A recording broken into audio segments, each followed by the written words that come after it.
Good evening.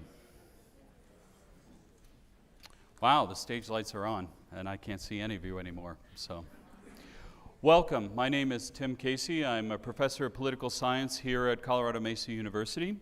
And on behalf of the faculty and the staff and the entire CMU community, I want to welcome you to our campus and to our forum this evening, our panel on Proposition 131, which is the all candidate primary and the ranked choice voting conversation. So we're going to get into what that's all about. We have some wonderful panelists here that give us a wide variety of perspectives, and then we'll have some opportunity for all of you to have question and answers as well.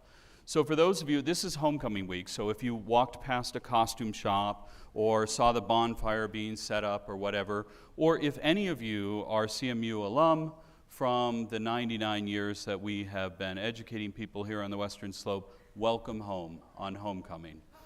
And for the rest of you, welcome to our lovely campus and Robinson Theater.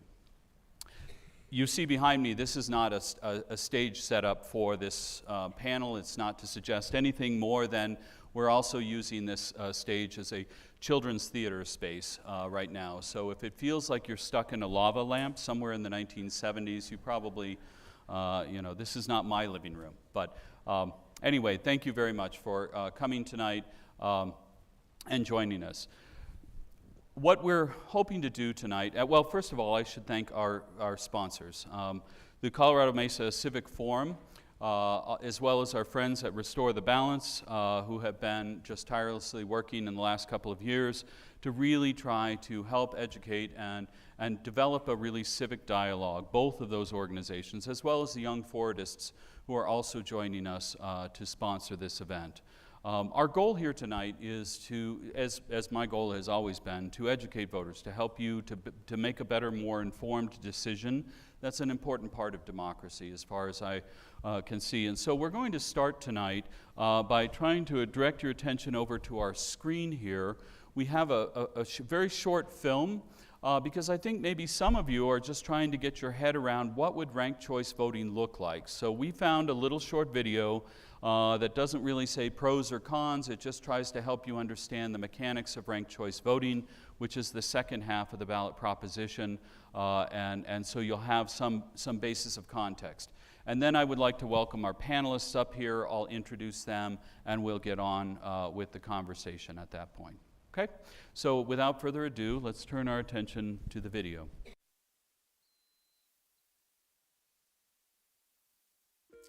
What is ranked choice voting and what are its pros and cons? In this video, we'll cover everything you need to know about it. Most of the elections in the United States are plurality elections. Whichever candidate receives the most votes wins. This means that sometimes candidates can win without a majority or 50% of the votes. Ranked choice voting is an electoral system that ensures a candidate receives a majority of the votes because voters rank candidates by preference, picking their first, second, and third choices and so on. If a candidate receives more than 50% of the vote in the first round, then the race is over and the candidate wins. If not, then a second round of counting commences.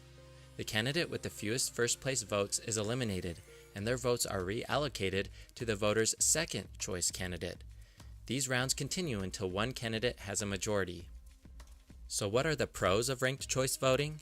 Supporters argue that it allows for voters to vote for their favorite candidate even if that candidate is not likely to win, eliminating the fear of wasting your vote. They also point out that it better determines the candidate with the strongest support across the entire electorate because they always receive a majority of the votes. Supporters of ranked choice voting also say that it encourages civil campaigning among candidates because instead of attacking your opponents, playing for second place is a viable strategy. Lastly, they argue that it eliminates the need for multiple elections in elections that have runoff requirements, in turn saving money and reducing hassle for voters. So what are the cons of ranked choice voting? Opponents argue that it's too complicated and causes confusion among voters. They argue that it will require education about how it works and could cause people to have a bad experience or leave without voting properly. They also point out that people would lose confidence in the voting process because a candidate with the most votes in the first round could end up losing when the votes are shifted to the next ranked choices. Opponents of ranked choice voting also argue that your vote might not count if it's exhausted. An exhausted vote happens in ranked choice voting when all of the candidates a voter ranks are eliminated and their vote goes to nothing. Had the voter known who the final two would be and selected between them, the outcome of the race might be different. Lastly, they argue that it violates the one person, one vote principle. In ranked choice voting, it appears as though each voter is voting multiple times if their first, second, or third choices are eliminated. All right. And with that short introduction to how ranked choice voting works, I would like you to join me in welcoming our panelists and ask them to come join me here on stage, and I'll introduce them.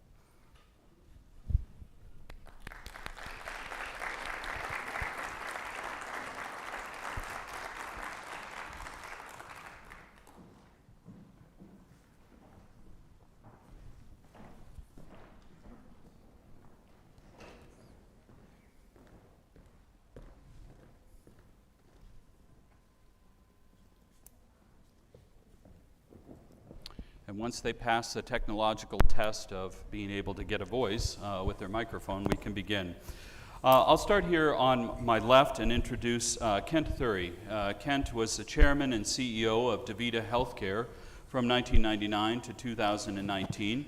He's significantly involved in the national U.S. democracy movement and has led 6 statewide initiatives focused on election reform. Kent is the current co-chair of Unite America and the founder of Colorado Voters First, and is very involved, obviously, in putting this proposition before us today.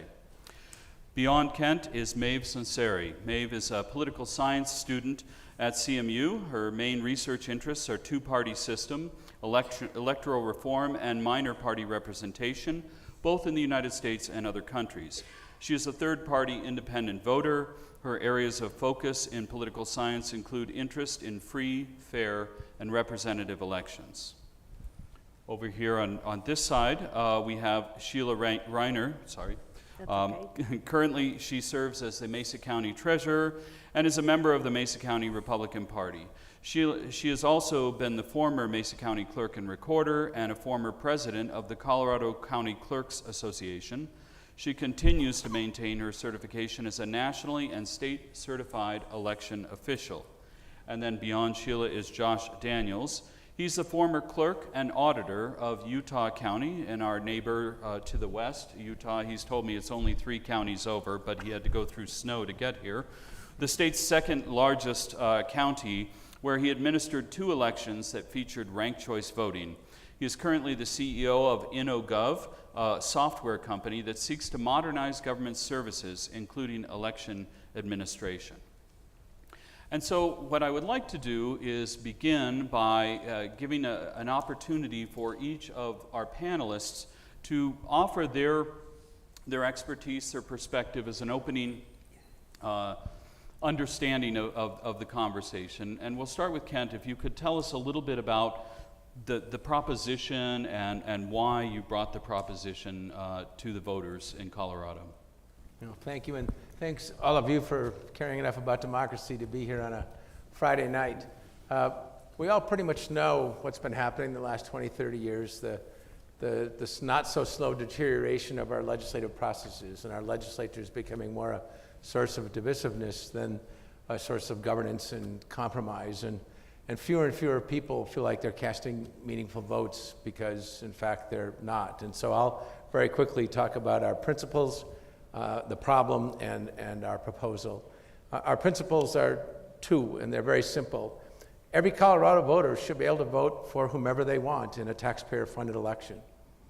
The party shouldn't be able to restrict you in any way. You ought to be able to vote for whomever you want in an election that we're paying for. Number 2 is that in order to become an elected official in Colorado, earn a majority of support. Represent a majority of a district, not a plurality, not a minority. 2 very core principles which 75% of Coloradans believe in with great intensity and are kind of stunned when they see how the current system totally violates those 2 principles, which leads us to the problem. And the problem is that there are very few competitive elections now, and the far left and the far right, because of the structure of the system, are disproportionately powerful and represented. And the 70% of people in the middle, the center left, the center, and the center right, are basically grotesquely underrepresented. Is that powerful word legitimate? Well, I'll give you an example. We have 35 state Senate districts in the state of Colorado. 31 of them are party-dominated, Democratic or Republican. First, just think about that. That means that 85% of the time, the general election does not matter for legislative seats, state or federal. 85% of the time, the primary is the general, period. And what that means is that in all those districts across the state, you're taking the 40% that are in the minority and telling them that for the next 20 years, they will never get to cast a meaningful vote for a legislative position at the state or federal level.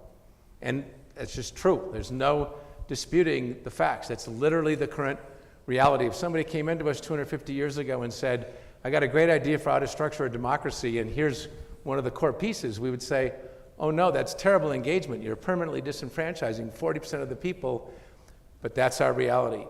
But then you might say, okay, well that's tough beans for the minority. Boy, that majority party, the dominant party, they probably have great competitive primaries. Well, nope. Most of the time, there's one candidate on that ballot. And most of the time, there's only one viable candidate with any chance. So virtually, about 87% of the time, before there's even been a primary, much less a general, we know who's going to win in every single seat. Which is why, although we have great turnout in the general election, and we're proud of that, and we should be, we have 26% turnout in the primary election. Mainly the most partisan people on each side. Why do the rest of the people not show up? Because there's basically no choice on the ballot, and that's not the way we're going.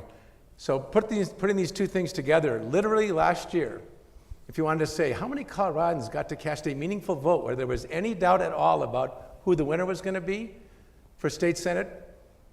13%.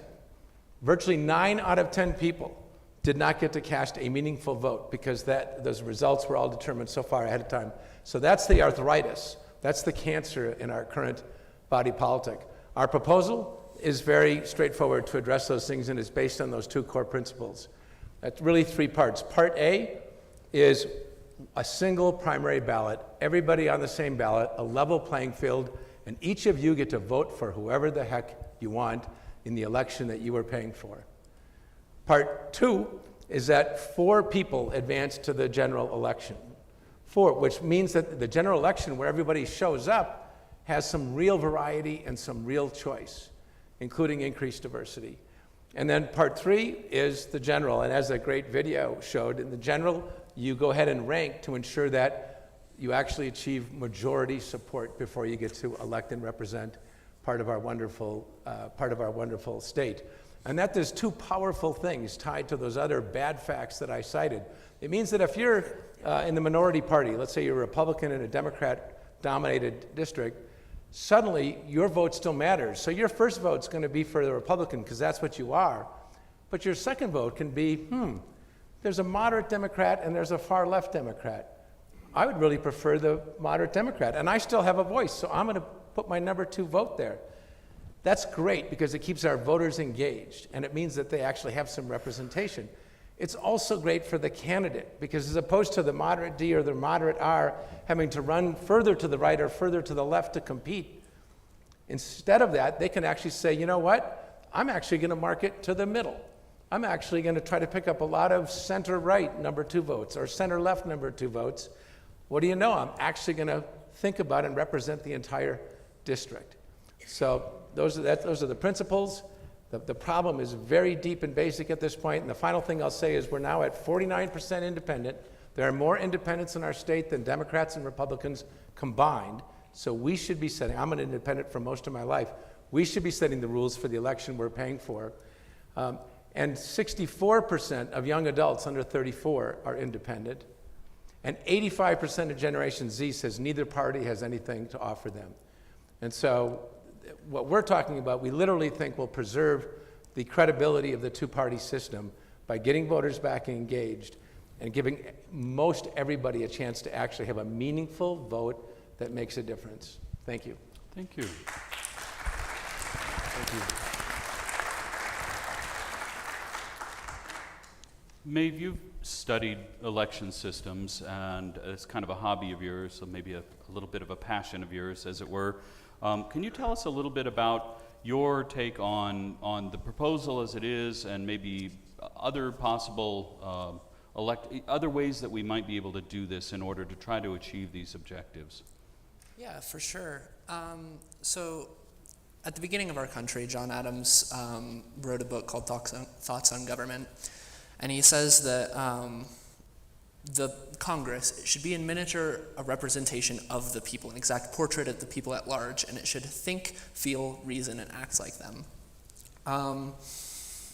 This proposition, we have the ranked choice system, and then we also have this top 4 primary system, and I'm not in favor of either of them, and that's interesting for me as someone who does study electoral reform and wants electoral reform. I agree, everyone should be able to vote who they want to in a system, in an election they pay for. But ranked choice voting is not commonly used in the world. For one, it's just really, really rare. I mean, it's only a thing we see in the United States, in the UK, and in Australia, and Australia is the only country that uses it for their House of Representatives. In the 2022 federal election in Australia, only 16 seats went to third parties and independents, but 31% of the vote went to them. And since Australia has 151 people, that means that it should have been like 40-something seats. Ranked choice voting tends to remove the possibility of third parties, and I can get more into that later if anybody wants. But my big problem with ranked choice voting is that it doesn't do a very good job at what we want it to do. And there are a lot of better options out there. Again, I can go more in depth on those. The ranked choice system is not actually my big opposition to this initiative. And honestly, if it were just ranked choice voting, I would begrudgingly support it because, it's better than what we have. And I do believe that. I believe that ranked choice is better than what we have. But the top 4 primary and what it does is it creates an incentive for both the Democratic and Republican parties to put forward 2 people.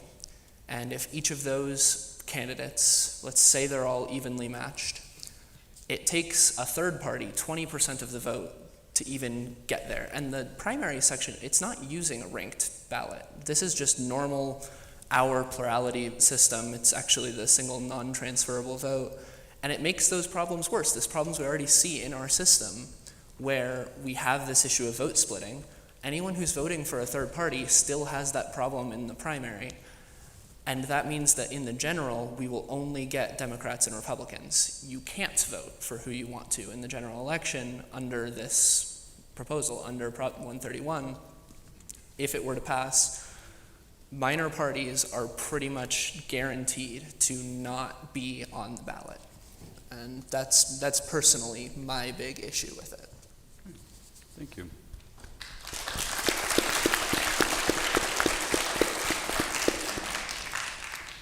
Maybe we'll turn now to Josh, and you've had experience as a clerk and recorder in the county.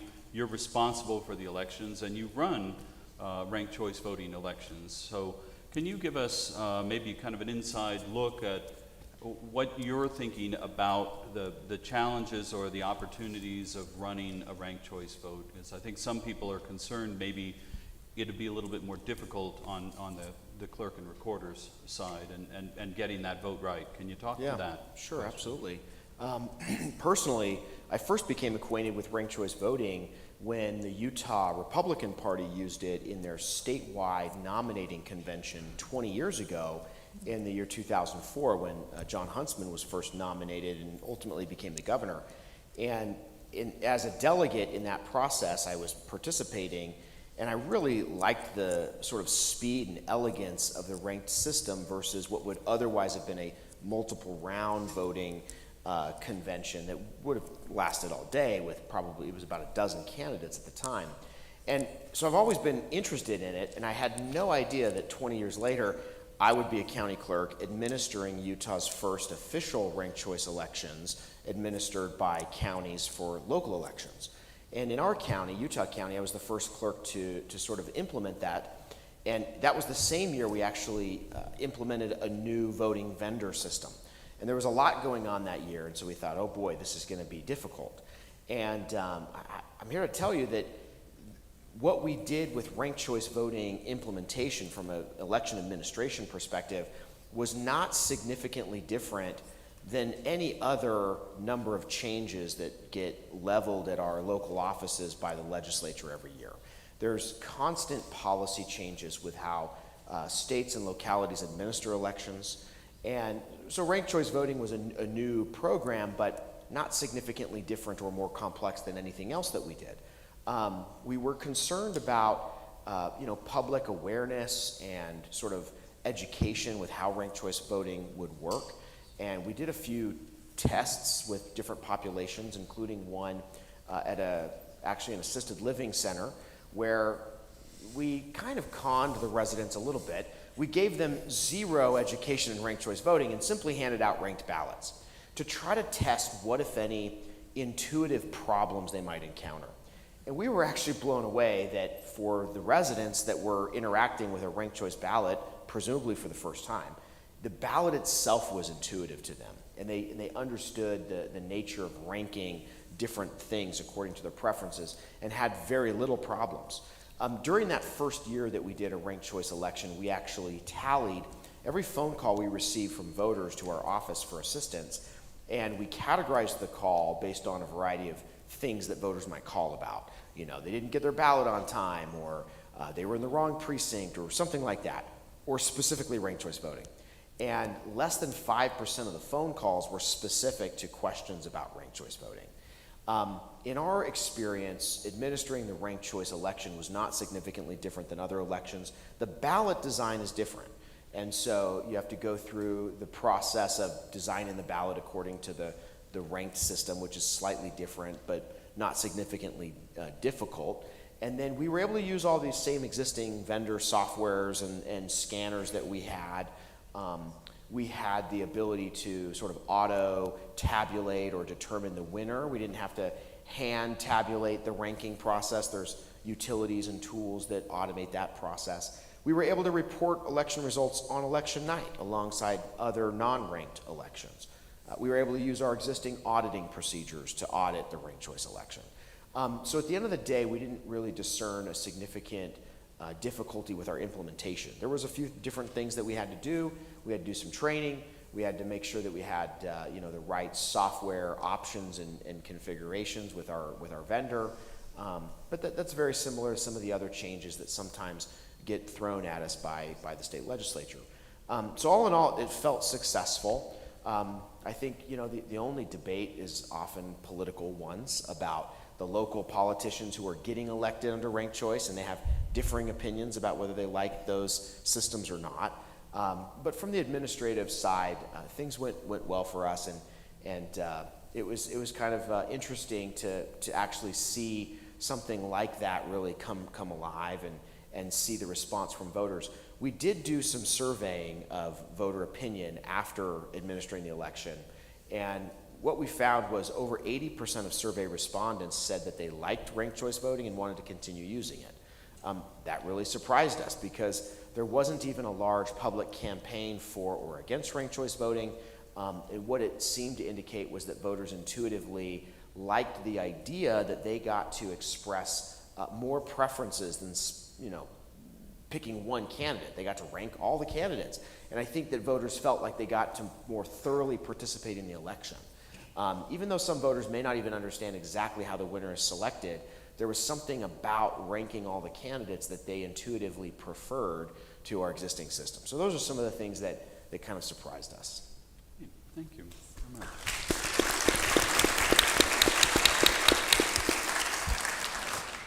Sheila, you've worn many hats here in Mesa County, and I thank you for your public service. I should start by saying that. It's so wonderful to have somebody really give their time and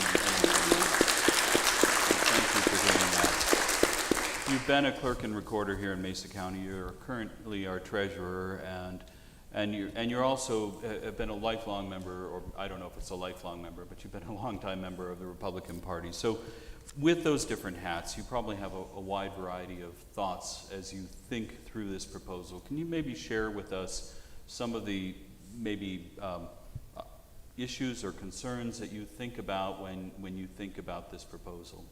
Sure. You know, I think everybody in this room and everyone on this stage is into improving elections, and so that's number one. I think we have a united goal in that, no matter what side of the issue you're coming at. But the thing that I think I'm most concerned about is the audits, and this community is currently healing from election conspiracy theorists, and it gives me great confidence that I can take a singular line in some data that is delivered to the state, which is a part of our election results, and audit it from that data line to a ballot image, all the way back to a paper ballot, and the face of the ballot speaks for itself and it matches in all three places. And we've even had clerk and recorders in our state, that didn't trust the risk limiting audit say, okay, we won't only audit the ones the Secretary of State assigns us, we'll audit ones that the political parties and our public pick. And so that's happened in our history as well. So the clerk and recorders feel very confident in the system that we have, and one vote in the data is the same as what you'll see on the ballot. So I'm concerned about how we will audit a ranked choice race in the future. And it's my belief that the only way to audit it would be with another computer algorithm that would mirror what the original tabulation software did. And I don't know that that would be trusted. And I don't know how the clerks would be able to confidently stand behind it. However, that being said, I also do worry about, as Josh mentioned, voter confusion. And like, if we think about the 2028 ballot under this initiative, we will have the presidential candidates that are a vote for one, Colorado races that are ranked choice, and then local offices that are a vote for one. And so going in between the two types of voting on one ballot card is not only going to be hard for, I think, layout and clarity and instructions, but also for voters to go between the two types of voting on the same ballot. So that's another concern. The other concern that I have is that there are folks that previously have been in a spot of support for ranked choice. For instance, Representative Chris Kennedy, who carried legislation to make it allowable for municipalities in the state of Colorado, he is an opponent. There are many others that have come out, and I don't know all of their reasons, but I get the feeling that it has to do with the mixed system mainly, and then also the ability to audit. So those are some of the things. I also saw some studies from some of the universities that have come out that say a voter is 10 times more likely to mismark their ballot and then therefore not have their vote counted. And typically, I think it was Institute for Responsive Government that said, you'd think that that would raise major flags about the system, but so far, it has grown in some momentum, although it is rare. Thank you. You're welcome.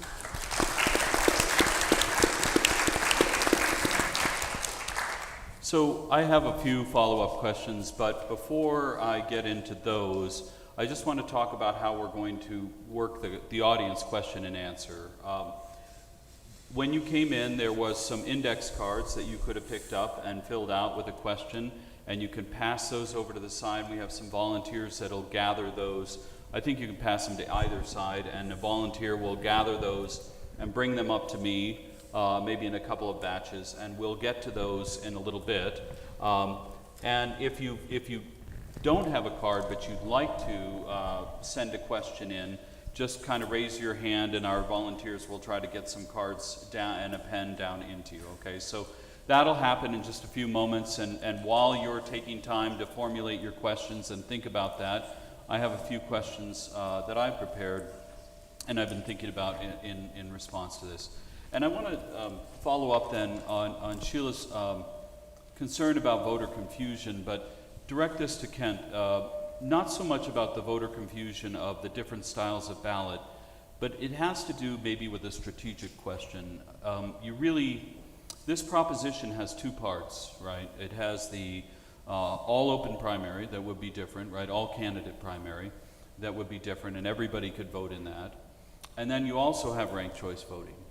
And it seems like two changes in one initiative. And I've got to be very careful, because if you've seen the Colorado ballot, you know that after 27 pages of propositions, or at least it seems that way, we don't want to say we should have more, but what was your thinking as you were working with the folks that are putting this together on, are people going to be confused, or do we get mixed messages about mixing those two styles together? And what are the sort of pros and cons in your mind, or why did you want to put those two together instead of maybe making two initiatives that people could vote on one first and then on the other? Why the package deal? Yeah, thank you. And maybe before I directly hit that, just so we're not jumping around on the issue of confusion, difficulty, et cetera, there are well over 50 political jurisdictions across the country that are using ranked voting and have been using it for years. So there's hundreds and hundreds, even thousands of elections. And the data is very consistent. Error rates stay basically the same. 85% or so of people say they understood it easily and are happy with it. And so the data is very clear. Now you have to take it seriously and do the voter education, do careful ballot design, et cetera. But unless we're worse than 54 other locations, and just to put this in perspective, when vote by mail was put into place, there was a lot of concern, and opponents said, oh my God, this is going to be a mess. When same-day registration was put in place, a lot of people said, oh my gosh, this is going to be a mess. And when in 2016 we passed semi-open primaries, where independent could at least choose the D or the R ballot, people said, oh my God, it's going to be two ballots instead of one, it's going to be confusing. In all those cases, everything went fine. Now, only because thoughtful clerks and county commissioners worked hard to make it that way, but we've been through this 3 other times before on things of equal significance, and in every case, with the right resources, which we will work to provide, it's there.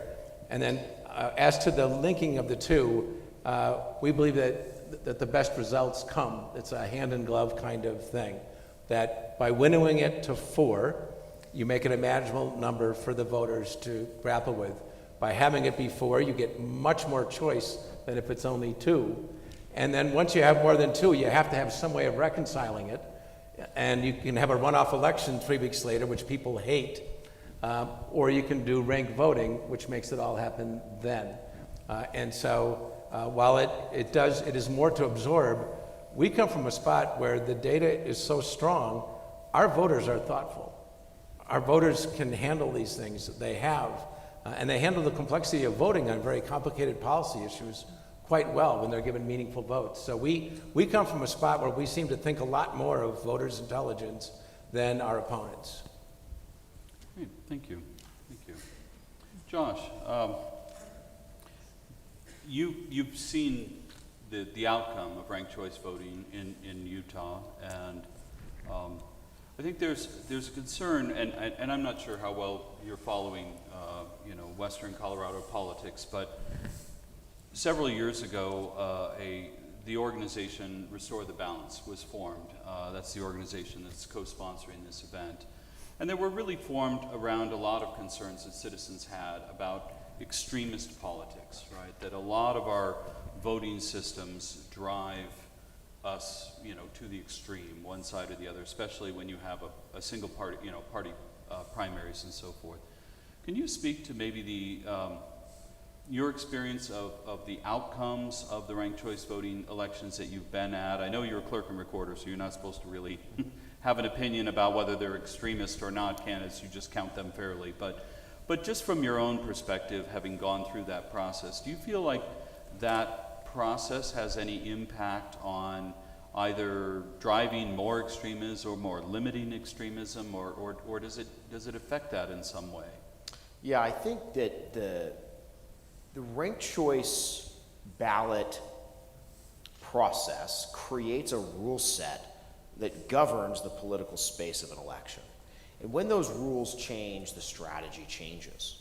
And when the political actors, the parties, the candidates, they respond to the incentive that is, I want to win, and the rules of the game are that the strategy to win may not really be polarization. Historically, divide and conquer has been a very effective strategy in American politics. That's why we have national policy issues that are permanently unresolvable because both parties want those issues to continue to exist as a wedge that allows them to benefit from a divide and conquer strategy so they can win elections. And what ranked choice balloting does is it shifts the dynamics from polarization to sort of a multifaceted, multi-candidate environment in which you have to build more coalition type campaigns. And so it really fundamentally shifts the strategy. I've seen that play out in the ranked choice elections we had in Utah, where historically you would have two factions competing for power. In the case of our ranked elections, they were for local municipal elections, which are nonpartisan. But despite them being nonpartisan, there are still often dualistic factions that exist in local government, local cities, et cetera. And what you saw was a de-emphasis of those traditional factions competing for power, and the various candidates running had to vie for, their own strategy, if you will, to build a coalition, which meant that they had to agree when they did with some of their other competing candidates, which really did change the dynamic of the campaign. It made it more civil. It made it more about not just where we disagree, but maybe where we agree. Because one candidate might say, well, I agree with this other candidate. I think we're similar, and I could see where if you really like this candidate, maybe I would like to be your second choice because I think we're aligned on this issue. The place where I've actually seen that the most is in the Utah Republican Party when ranked choice balloting is used in our nominating contests, where even though it's one party, you still have factions. And when there is ranked choice balloting, there's a lot more coalition building among candidates, typically around issues where there's agreement, and a lot less distinguishing yourself from other candidates, often by tearing down other candidates. And I think that's the beauty of what ranked choice promises, is to change the nature of the strategy that will likely win you the election if you're a candidate, and de-emphasizing polarization and personal destruction, and emphasizing instead coalition building and finding areas where you might agree. Okay, thank you. Thank you. Maeve, you promised that you'd come back to some things, and so now here's the opportunity. There are a couple of motivations for people that want to push for election reform in our country. One of those is the sort of guarantee that a majority of the population, not just a plurality, which is the most votes, but a majority, 50% plus one, they want to know that their elected officials have the support of at least the majority of the population. They think that's an important aspect. And others might suggest that we need to do electoral reform because we're in this, constant binary back and forth between, Democrats and Republicans, and there's really no other options for people that seem viable. And yet there are potentially other political parties, and obviously there are other political parties that are viable in other countries. So maybe you could speak to some others, what types of voting systems help to bring about those kinds of reforms, right? If that's your goal, to get the majority of the population to support a particular candidate, or what's the best way for us to go about doing that and increasing party participation? Well, sure, and I want to go back to something that Kent Thiry here said. You mentioned that you don't like that 40% or whatever just don't feel like they can cast a legitimate vote in most of our districts because they're so heavily partisan, right? And I think that what part of the problem is when we have systems that rely on the majority is that no matter what you do, if you try to scale it up, it's going to have that problem. And so what a lot of voting theory centers on is how can we, instead of trying to get majority rules, how can we build a consensus that represents all sides of a particular question? And so there are a lot of different ways to approach that. One of the one that's gaining traction in the United States right now is star voting. They've got initiatives for that going in Oregon right now. And star voting, for those of you who don't know, is basically just you score each candidate instead of ranking them. And what it does is it says, okay, we take your average score, and then we pick the one of the top 2 scorers that is the most preferred. And what that does is it builds consensus. You're taking the essential average voter, and then you're finding of the 2 that are the most widely preferred, which one is the most widely preferred, right? Other systems, most countries use a system of proportional representation, where instead of trying to focus on a single district, you want a district to be represented by a majority of the people in that district. Instead, what we do is we say, okay, well, if there are 40 seats or whatever, and you get a 40th of the vote, you should get a seat. If you're not a majority, but you're a small party that's very spread out, but you have enough votes for a 40th of it, you should get a seat. And those are more of the proportional representation things. I think both of those would be a lot better to do the things that we want to do with ranked choice voting if we're trying to get more minor party participation. Great. Thank you. I just got to take a moment. As a political science professor, I'm sitting in a theater with over 100 people on a Friday evening talking about the mechanics of an election system and the various options. This is democracy. So I just, to all of you, thank you, because I don't know that I would say it's a dream, because I can't even imagine having been in this situation, but it is a great sign for our democracy that there's interest. So thank you very much. Sheila, I want to turn to you and get back to something that you mentioned, which I think is on the minds of a lot of folks here in Mesa County. We've gone through a lot of trauma, I think, around the clerk and recorder's office, which again seems like a strange thing to say. Most people don't think trauma and clerk and recorder go together, right? Yeah. But Mesa County has shown the way. And I think, I guess my question is, I want you to talk a little bit more about the challenge here in Mesa County for this particular question, given what we've gone through and given your concerns about voter trust. And maybe you can talk about whether it's a timing question, or maybe you could just talk a little bit more about how we might, whether it's through this proposition or others, reestablish that trust in our electoral process that there's so much concern about today. Well, just to maintain our democracy, we must have trust in it, and we must believe that we are having an impact when we vote. And so the folks that don't trust and continue to try to tear the system down, it's interesting to me, because in making a statement such as someone's hacking in and there's wireless components in the device and the computers are taking over and the clerks don't even know what's happening, that just breeds distrust, which I would think that their followers then will see no reason to go to the ballot box. So it's always been pretty fascinating to me what the strategy is instead of working with your local elected official to ensure that you can trust the system, they'll take a different angle and try to tear the system down. And so if you'll remember at the 2021 election, which was just after the insider threat and, insider breach of our secured election system occurred, the county commissioners in this jurisdiction felt strongly that we had to show our public that the equipment did the right thing.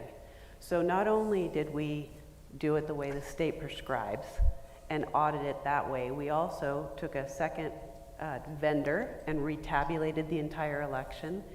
Those results confirmed the Dominion results. And then we did the largest hand count in the history of the state of Colorado and hand counted that election, and then again confirmed that both of the computers ahead of it, all of the results were upheld. So I just have that deep feeling of needing to validate and then also needing to prove. And so I'm curious to see what learn more about how you audit a ranked choice system. But I think there's not very many states that are doing it statewide. I believe it's Maine and Alaska. And Alaska has a question to repeal it, so on their ballot. So I'm curious about that as well. Okay. Yeah. What the reasons are behind that. Right. Mm-hmm. Absolutely. Would you like me to address the Alaska question? Sure, that sounds like a great idea. Because it's so in Alaska they have a citizen initiative process just like we have here, and so typically, and we're active in 7 states right now in this cycle. Virtually always the dominant party hates our idea because they are in power. It typically means either the far left or the far right are very disproportionately powerful in that state, and people who have power use power to keep power. And so we're used to being totally disliked by the dominant party in any state. And in Alaska, that's the Republican Party. And so they would very much like to get rid of this and go back to the days when they had closed primaries and the Republicans ruled everything, even though that state is 55% independent, which is basically the same as ours. And with the new system now, those independents have a voice, and they don't always vote for a Republican, so the Republicans hate it all the more. The 52% of Alaska voters voted a split ticket. So it just shows how Americans are dying for the right to be able to vote for person over party sometimes. They might be 80% Republican or 80% Democrat, but gosh darn it, they want the right to vote outside it. And so that's what they did.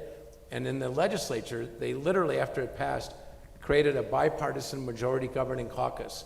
The center-left, center-right, and center-center came together and said, okay, with this new system, the way to get reelected is to get stuff done, not to do performative art and explain why you were strong and didn't agree to compromise on anything.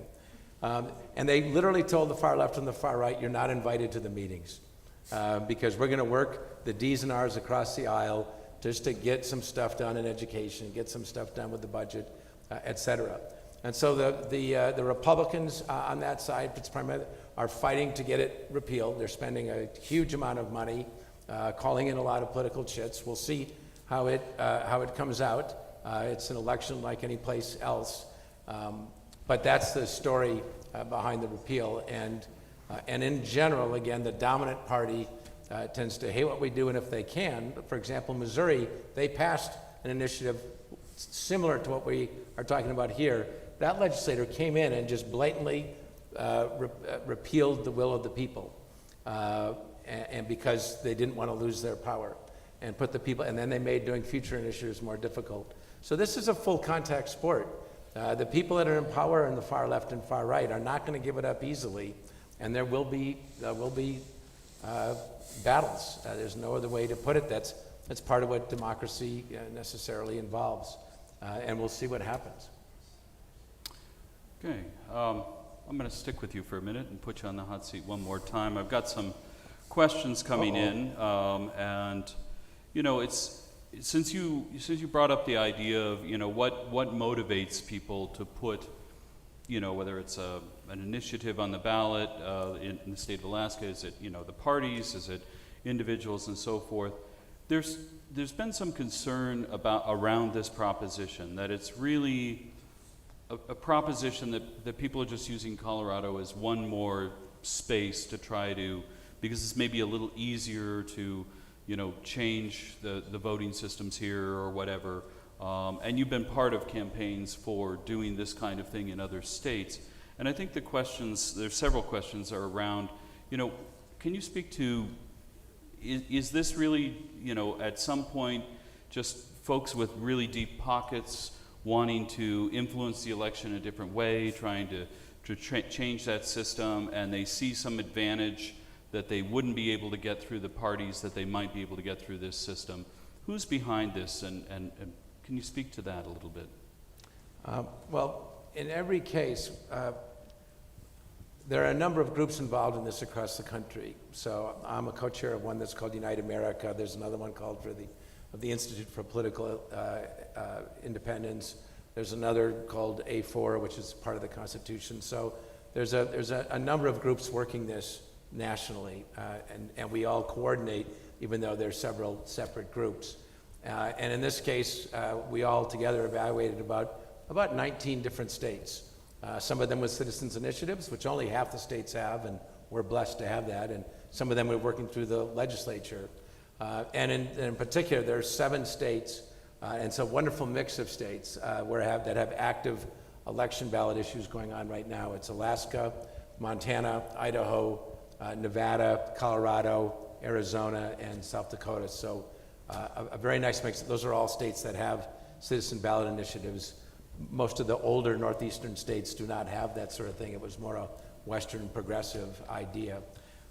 And all of these campaigns are always led by local teams, local operatives, local groups, local communities.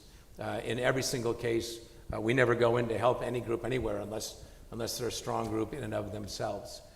And then the funding, just like it does for a race for governor, or just like it is for a race for Senate, you get some people that have a lot of money contribute to those campaigns. And in fact, the Democrats are spending more on CD8 right now in this election than we're spending on the entire campaign, and they're doing that just in one district. So the amount of money being spent on this is large for any individual. It's a tiny, tiny, tiny fraction of what both parties are spending, even on an individual district, much less the state. And then there is this classic thing about should people that are well-to-do be putting their money into things like this? And my perspective, and what I'm doing, I've been very financially fortunate. There's nothing I would rather invest in to help my kids and their grandkids than investing in America and our democracy. And so I don't know, what, you want me to go buy another house somewhere? I mean, that this is about America. And I love the fact that people are putting it to work. My wife and I, our 3 causes are education for our low-income kids, the environment, and democracy. And so we do accept money from wealthy people. If every single Republican and Democratic candidate would agree not to take any, we'll agree too. But that's not going to happen tomorrow. And so what's behind it are Americans who are uniformly worried about the democracy their kids will inherit. That's the common denominator across the group. None of them that I know of are planning on running for office. Okay, thank you. Josh, there's a surprising number of questions coming in, and Sheila even offered one as well, related to auditing, which, again, just to point out, we're in a Friday evening having a conversation about auditing elections. There is one quick question before. I'd like you to touch on the experience of auditing, like for those of us that don't do a lot of auditing on elections, just so we could understand how one does that and that sort of thing, especially with ranked choice voting. But there was one quick question. Is ranked choice voting in Utah statewide, or is it just Utah County? And then maybe you can talk about auditing from there. Yeah, it's an option for local government to utilize. Some localities utilize it, some do not. It's not required. So there are counties and cities throughout Utah, kind of checkerboard, that use it. Not everybody uses it, and it's not used in statewide elections or in partisan elections like state legislative and Senate, those types of elections. So good question. What we might call the local option, and Kent kind of alluded to that around the country that's true in other states as well, where municipalities will use it. In fact, some use it to the point made earlier to do a proportional representation on city councils in some cities, which I think is a very good option. In terms of auditing, it's a big topic in elections, right? And some people, especially in the wake of the 2020 election, had a lot of misunderstanding about auditing. There was people who would say things like, well, you need to do a full audit of the election. And what they meant was that you needed to do a full recount, that they wanted a full recount. And that's not an audit, right? It's not how you audit things in Colorado. It's not how you audit things anywhere. An audit really is a confirmation tool where you use statistical sampling to make an educated guess as to whether or not the outcome of the election was correct based on the sample that you looked at, right? And so in the case of many, many, many states, they use what's called a tabulation audit, which is kind of the old school election audit, where you basically are ensuring that the system that automates the tabulation or counting of the ballots counted the ballots correctly. And you might do that by selecting a random set of ballots that you look at, and you might look at the actual paper ballot, you might look at the digital image that was scanned by your system, and you compare the ballot itself or the image of the ballot to how the system counted or tabulated that ballot. Now, in the case of some states that are, I think, really on the cutting edge of election security, Colorado being one of them, they use a risk limiting audit, which is a little more advanced form of an audit, right, which is great. In the case of Utah, we use a tabulation audit. So for a ranked choice election, like any other election, we look at the actual ballot or an image of that ballot. We confirm that the system counted that ballot correctly. And we use a statistical sampling of ballots to do that, right?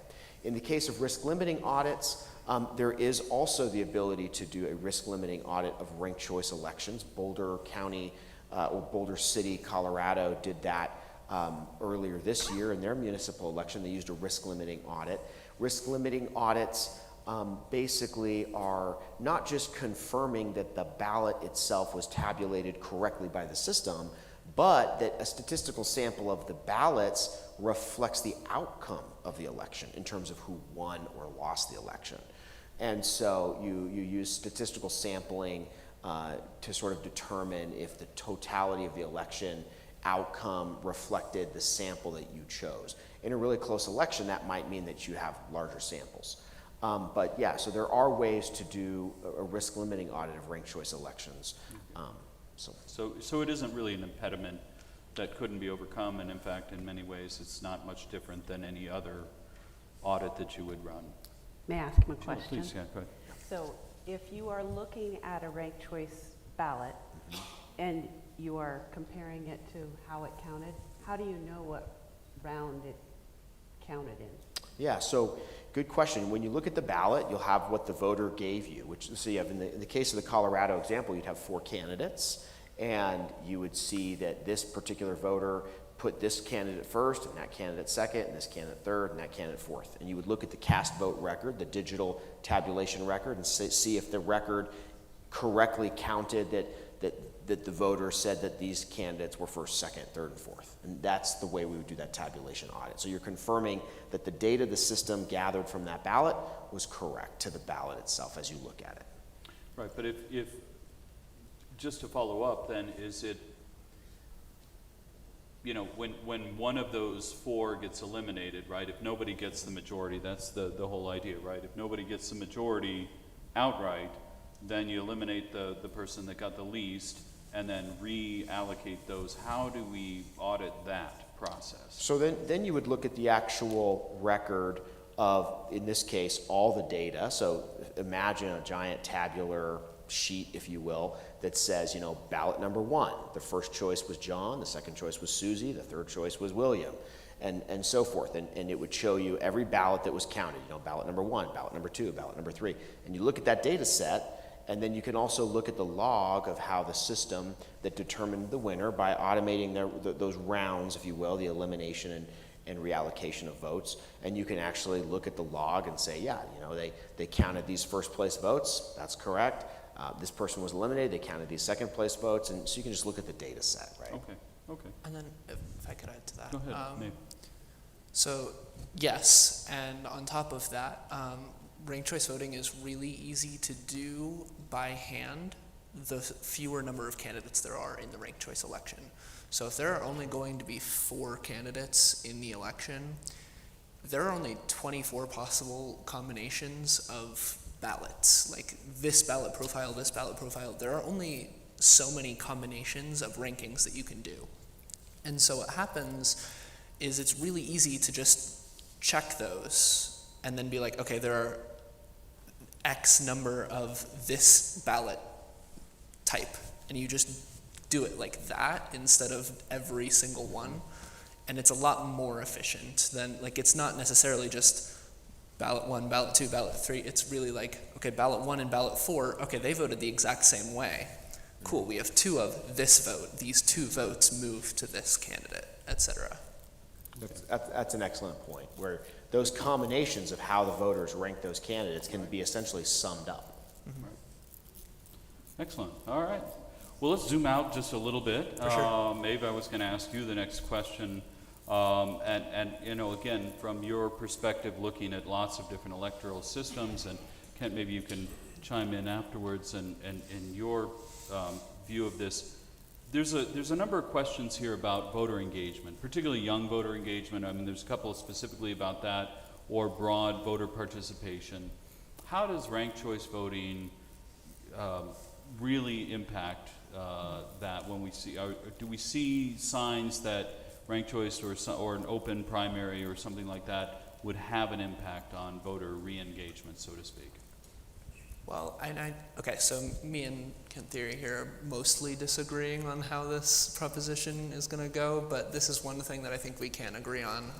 Ranked choice voting, having the ability to express different preferences, people like doing that. People are going to want to do that more, and that's pretty much true across the board. The only thing that I could see potentially being an issue is if you are a third-party voter and you get to the general election and you see 2 Democrats and 2 Republicans on your ballot, whereas now you might throw that vote away and vote third-party. You might just choose to not vote now. Okay, so it may have that impact. Kent, do you want to speak a little bit more about that? Yeah, with the data, and I'm happy to give my email to anyone after the time up here, so we can send you the actual studies that have been done on things like diversity in ranked choice voting, turnout in ranked choice voting, money in politics in ranked choice voting, and we'd love to share the studies because they all come up with very good answers. But overall, the data is clear that turnout has increased for exactly the reason that Mae brings up, is that your vote is, for most people, your vote's more likely to count, and therefore you're there. And also this notion of a top 4 means some people that would say, oh, I can never make it through the conventional power structure, so I'm not going to run. Wait a minute, no, if I have a shot at making in the top 4, and if I do, I'll have some really good momentum to actually do something in the general. So both from the candidate side and the voter side, you suddenly open up new possibilities. So I agree with what Maeve said on that. I will say in response to that, if it is that top 4 thing, we still have the problems that we currently do with vote splitting in that. And so if we have more candidates that are running because, oh, I have a chance of getting to the top 4, that decreases the chances of any third parties actually being in that top 4. So it may flood the system if there's Right. so Well, I many mean, people. think about it. In our elections, if you have how many third parties, the more people that vote third party, the more likely you're going to have a vote splitting issue. The more likely you're going to have, all the people voting for the Green Party give the election to the Republicans and vice versa with Libertarians. But when you have that in a primary, in a jungle primary system, if you have a bunch of people who are like, maybe I can run, maybe I can give it a shot. We've had this top 4 primary system, maybe I'll be able to do it. If you have a lot of different options, well, first of all, the more options, the more people are not going to want to read through all of their policy, the more people are not going to want to do their research. And also, the more people are going to end up voting for them, and the less likely it is that any one third party can make it past that threshold and be one of the top 4. Okay. So it could be, it'll create more opportunity. Perhaps you've agreed more voter engagement. Mm-hmm. But it may create some exhaustion, Yeah. Or may make it even a little more challenging for a third party to sort of float to the top. That's the concern? There's a couple of questions here about how does this ranked choice voting idea square with the idea of one person, one vote? And so, Ken, maybe you can talk a little bit about that. Can I jump in on that one? Oh, sorry, go ahead. So this is an interesting common misnomer. The one person, one vote concept comes from a long-standing Supreme Court case where you basically had a situation where maybe you have 2 districts, And one district has 100,000 people, and another district has 200,000 people. There's a problem here, because in this state, one set of voters is overrepresented and one is underrepresented. And so the allegation was that that is very discriminatory in terms of how you build districts, and that there ought to be the case that each person is represented equally. So therefore, the districts should be sized based on equal populations of people, residents, based on the census. And that's what the Supreme Court decided. And they said that this concept, one person, one vote, was this ruling from the Supreme Court saying that districts ought to be equal sized based on population of residents per the census. So the principle of one person, one vote is that you are equally represented in the bodies of government as anyone else in the broader community, including in neighboring districts. That's where the idea comes from. Sure. So then people misapply this concept to the idea that, well, in ranked choice voting, you get a second chance vote, and that's like a second vote. It has nothing to do with the constitutional principle of one person, one vote. It's a complete misapplication of the legal principle articulated by the Supreme Court. Now, to address just the concern that, well, wait a minute, are you getting to vote twice because of ranked choice voting? Well, no, and in fact, this has also been litigated, where it's been alleged that in a ranked choice election, because you have a second place vote, somehow you've gotten more votes, and so it violates this principle of one person, one vote. And in every one of those cases when it's been alleged, the court has, ignored that argument as erroneous. They've articulated what I said and said, no, you only ever get one say as to how your vote is counted. Just because you have a backup say on who you'd like to cast your vote for based on who might or might not win a majority of votes doesn't mean that you get more votes or that you're getting more representation than another voter. Right. It only gets to count once, whether That's it right. counts as your first vote That's right. or your second vote, or whether your first choice or second choice. Yep.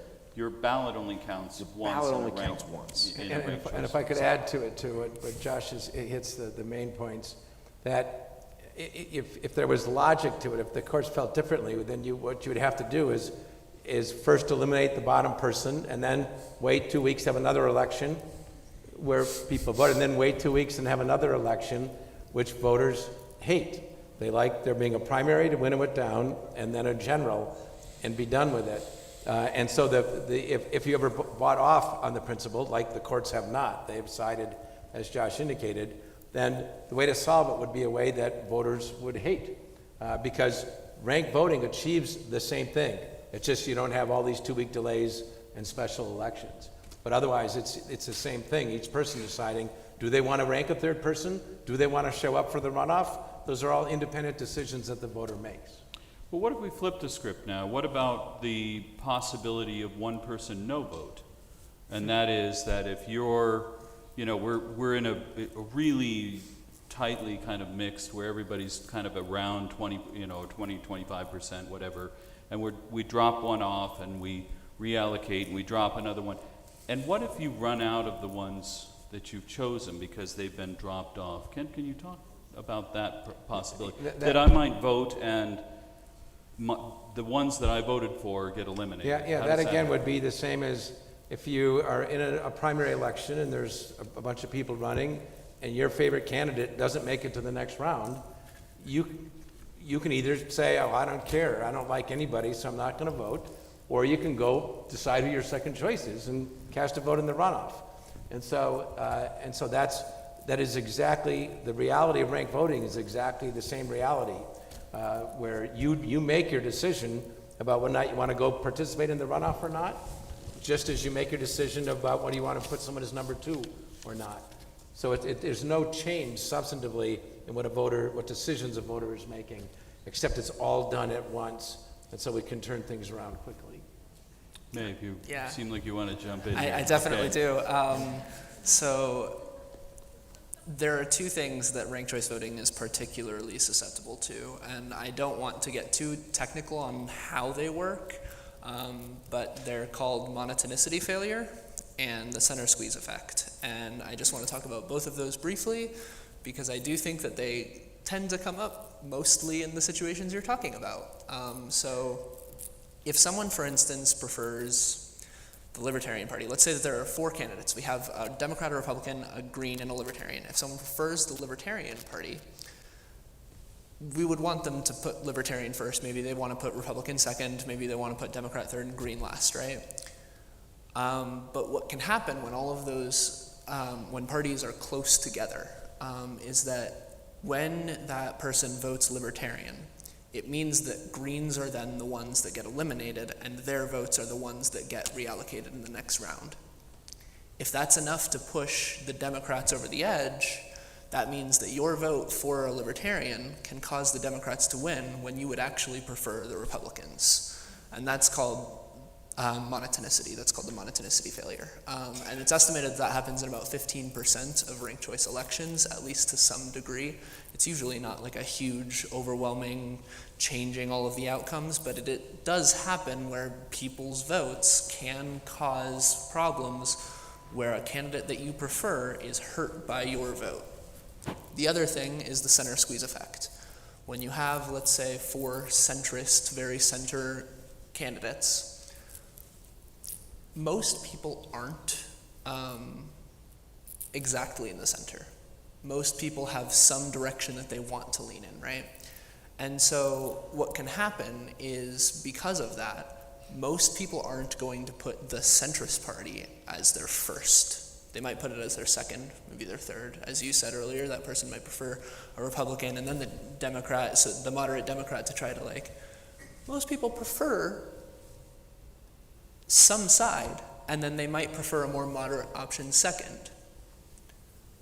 But what that creates is what's called the center squeeze effect, where it makes it more likely that a centrist candidate is eliminated in an earlier round, and then your runoff is then between 2 extremists, or at least closer to extremists. Ranked choice voting has been shown, I want to clarify, to generally decrease extremism, but of the options that are in the election, it's more likely that one of the more extreme moderates wins than a true centrist, simply because of them being very even. So an excellent opportunity for pundits to continue to litigate the election. Yeah. That's exactly what we need. I have to see. a quick question. Sure. I noticed in the main model, if a voter wanted to, and they only wanted one candidate, they could put them in first, second, third, and fourth place in ranking. Is that a consideration in any of your research? I don't think that that's a thing that's generally used. So there's an issue in voting theory where the question is whether you allow truncated ballots. So whether or not you allow someone to just put 1 or 2 options instead of filling out the whole thing, instead of ranking all of them, etc. And it raises a question on the 1 person, 1 vote thing. If most people have the option for their vote to move around and actually count, someone that doesn't do that, is their vote worthless? It raises some questions there.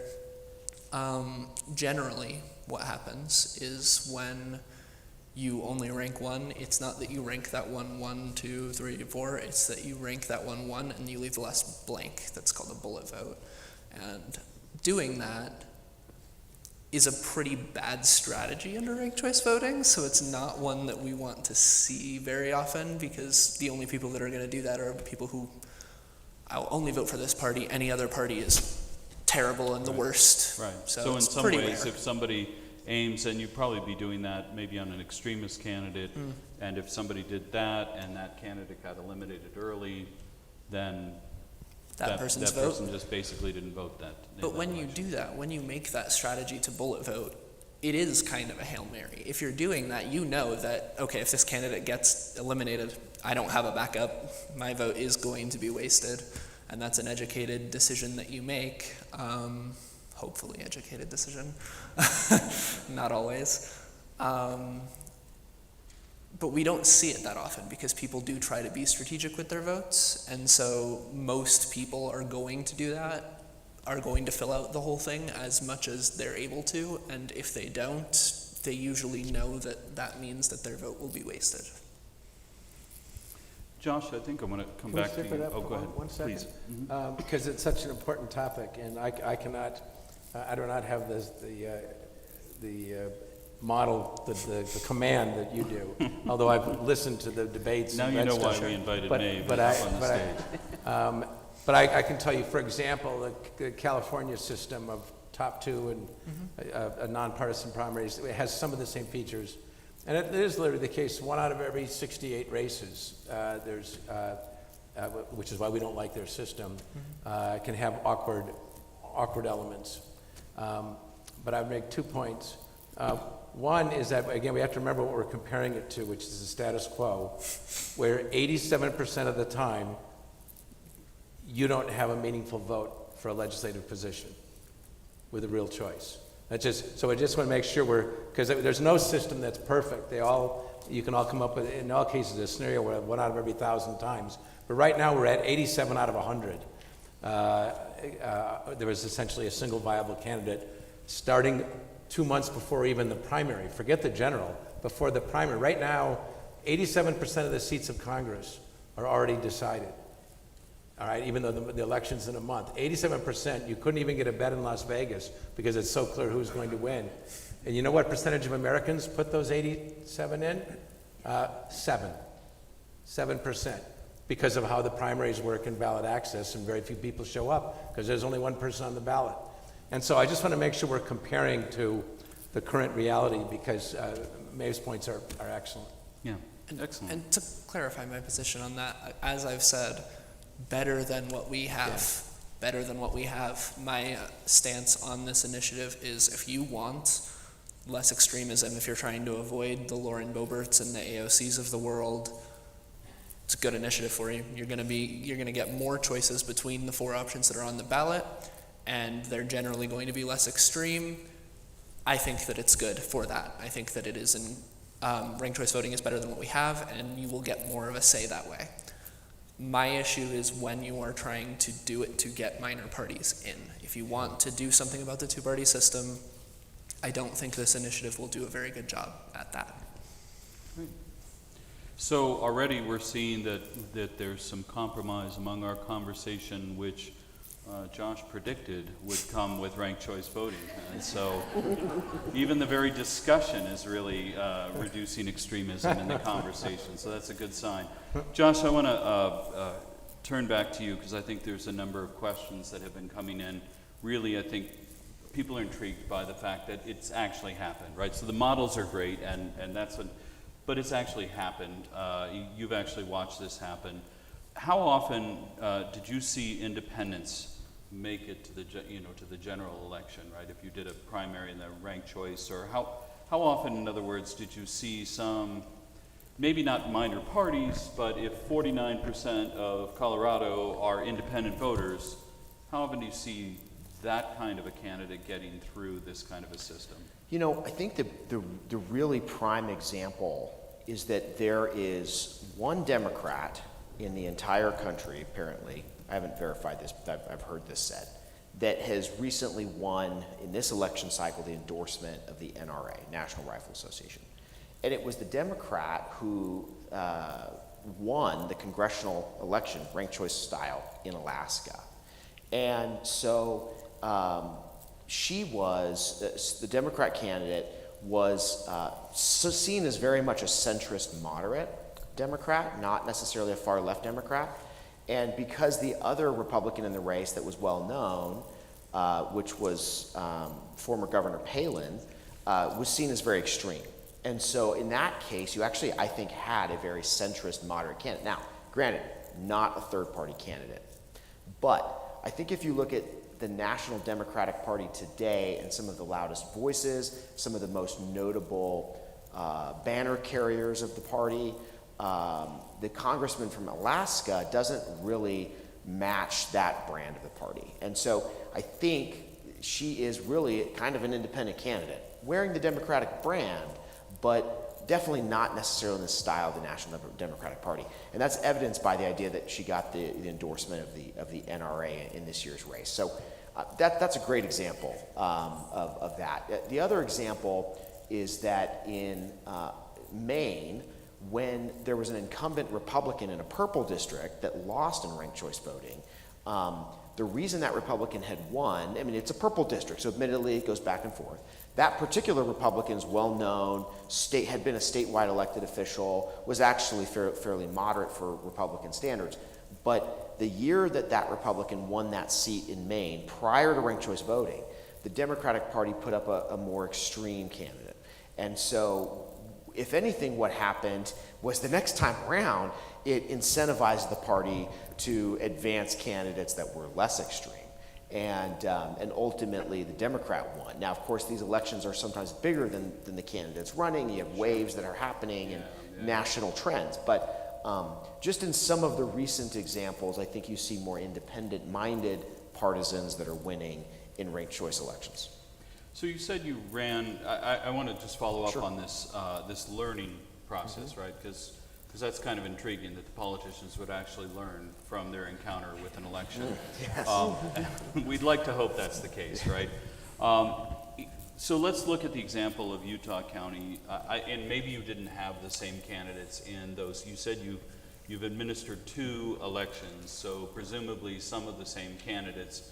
From just your own perspective, right, not as an official of the county or anything, do you feel like the candidates learned there, right? Like in the same sort of way, is the strategies changing? Does it temper the politics maybe the second time around for those candidates that were successful, or maybe those that weren't successful who are trying again and maybe they try a different way? Yeah, so one of the things that I noticed were the candidates that are the most polarizing are the most likely to be pushed out in ranked choice voting. What ranked choice voting does really well is it's a check on the very popular polarizer. If you're popular and polarizing, and you've got a crowd of 30% angry supporters who will go to war for you, and maybe another 10% or 15% that'll follow the other 30, you might feel like you've got quite the mandate. You've got 45% of the people that love you. Oftentimes, if you're polarizing, you've also got 55% that hate you. And often what happens in our elections, even plurality elections today, there's 3 or 4 candidates. 45% is a lot. You're probably going to win. And if you have a 45% cohesive coalition of, rabid supporters, you're probably going to win routinely. But 55% of the community is going to be sick and tired of you and doesn't understand why you keep winning. Ranked choice voting becomes an honesty check on you. And those types of candidates get eliminated because you'll end up with a coalition effect that sweeps you out of office, because now people might have a third party preference first choice and another major party second choice, and all of a sudden there's a coalition to get rid of you. I think Kent and I would agree that's absolutely true. All right, well, once again, we have agreement. That's good. All right, we're running into the end of our time here. I do want to give each maybe a last 30-second kind of, I don't want to call it a lightning round because I'm not going to throw a lightning question at you, but maybe the kind of a summation of your thinking about this ballot proposition, and we'll just maybe go all the way across this way. So we'll start with you, Josh, maybe 30 seconds to a minute. Implementation is not insurmountable. I think that's the biggest lesson. It's just another logistical thing that we do. We do things differently in government and elections all the time. Ranked choice voting is no different. There'll be some things that we do differently. There'll be some things we have to pay attention to. There'll be some things we have to be careful about, but it's not insurmountable. Sheila. Well, on the topic of clerk and recorders and the conduct of the elections, they're not into they don't work to modify or control the results in any way. They're into policy and procedure and getting it done. So I'll just say that. And then as far as the party perspective goes, it is going to be interesting to have a section of the candidates not participate in the caucuses and assemblies. And so I'm intrigued to see what that does if this passes to our caucus and assembly turnout and how our how our voters get to the ballot. So from the party perspective, I can see why that is concerning. Okay. I'll just address that one thing. In the new system, the parties can have caucuses just as they do now and put forward the winner onto the ballot with their caucus endorsement. So nothing changes. And I would just like us to pull back for a moment. Democracy is a noble experiment with a very fragile history in the history of the world. And right now, democracy is hurting across the globe, not just here. And it is hurting because across the many democracies in the world, there's a consistent trend emerging of the popular polarizers driving a huge amount of reality, and the majority in the middle being relatively without voice and choice. And so what we're about here is, I think, not just talking about minor points. We're talking about the future of our democracy. And we've had to make big adjustments at other times in the last 250 years. There's nothing new to that. But it just goes all the way back to Lincoln. Government by the people, of the people, and for the people shall not perish from the earth. This is an opportunity for us to create a fundamentally healthier democracy. They'll always be noisy, they'll always be messy, but in a fundamental and healthy democracy, people feel engaged, people feel respected, people feel like a lot of their votes matter. Maybe. I really agree with what Josh said at first. I really do.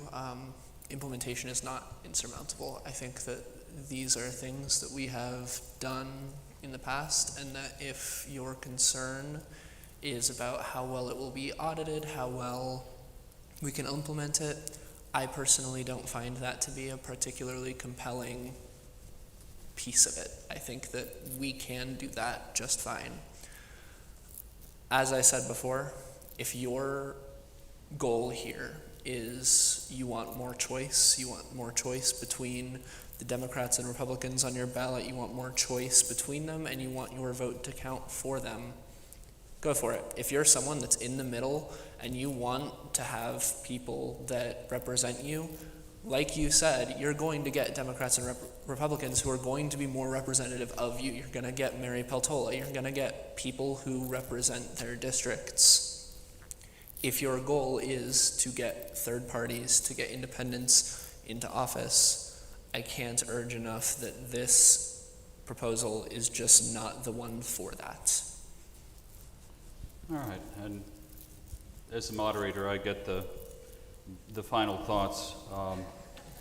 But can we take a vote on that? You say ranked choice? And I won't weigh in We'll do necessarily in the proportional substance. I'll representation. remain neutral about that. But I want to first of all, I want to thank all of our panelists for giving us a lot to think about. I want to thank all of you for engaging in the political process to the point that it's not just about voting and working your way through the 270 options on the ballot that you're looking at, or whatever it is, that you're really engaging and trying, and we have a lot to think about as we walk out of here.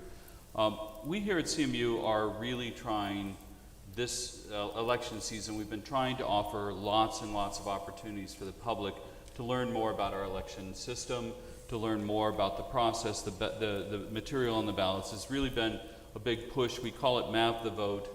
It's not my choice to call it that, but it is the name that we've put behind that, and you can Google that if you want to see some of the additional things that we've been trying to do here. But I do want to call your attention to something that Sheila brought up, concerns about security that we have been sharing, especially here in Mesa County, but obviously this is a conversation across the country, election security. And we're going to offer one more opportunity next week, and that's on Wednesday, October, what would that be, the 23rd, Wednesday, October 23rd at 4 o'clock in Houston Hall, room 107. Good luck finding 107 because Houston is cryptic, but there are maps. And so room 107, and if it gets too big, we'll move to another room and we'll put a sign there. There is something out there under the Department of Homeland Security. There is an agency called the Cybersecurity and Infrastructure Security Agency, the CISA. And those folks are going to come over and talk to us about the federal efforts to make sure, now elections, to be clear, are run at the state and local levels. They're counted by great folks like this, great public servants, a thankless task perhaps, but we'll thank them anyway. But the federal government is also trying to make sure that we have secure elections and that there's a sense of security about, people are worried about hacking the elections and these kinds of things. And so we're going to bring those folks over from 4 to 5 o'clock on that Wednesday, next Wednesday, the 23rd, in Houston 107. And we invite anybody in the public to join us to hear about the federal efforts to try to make sure that this becomes the most secure, the most fair election that we can have. So we just want to just kind of do a plug for that moving out, since obviously you're here Friday evening, you're interested in these kinds of things, perhaps you're interested in this as well, and join us there, and get out and vote. That's my last thing. Whatever you decide on this ballot, or maybe you even skip this proposition because you still can't decide by the time you decide, get out and vote, and encourage others to get out and vote, because ultimately that's what makes the difference here in terms of where we live. We live in a country where we have this opportunity to vote. There are 8 billion people on the planet that will be affected by the votes that we cast here, based on the impact of the United States on the rest of the world as well, including our future generations. So there's a lot of people counting on you who do not have the opportunity you have. Please take that opportunity. Go vote. And join me in thanking our panelists for this evening.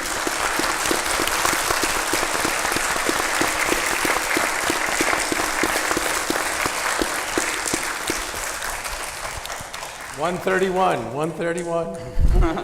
All right, if the house lights come up, we might be able to get out of here. Before they turn the mic off. 131. Thank you.